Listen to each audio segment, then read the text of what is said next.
Uploading files into Moodle. There are two ways of adding documents such as presentations or word-processed files to your course.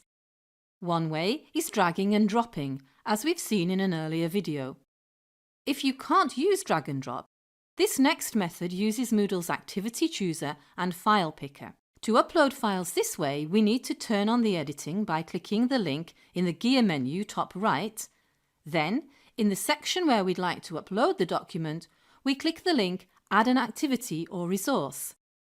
This brings us to the Activity Chooser, and we scroll down to Resources.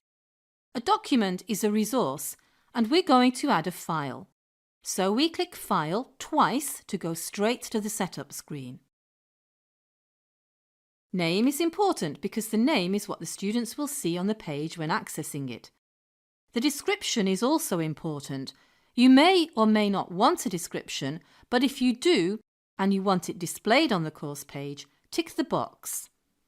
Then we arrive at the File Manager, and again, if your browser allows, it's possible just to drag the file straight into here.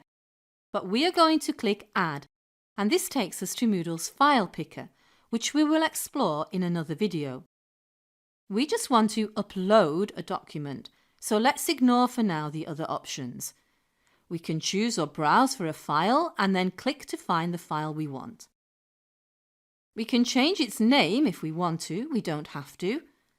We can change the author name, change the license if we're not happy with the default license, and then click to upload the file.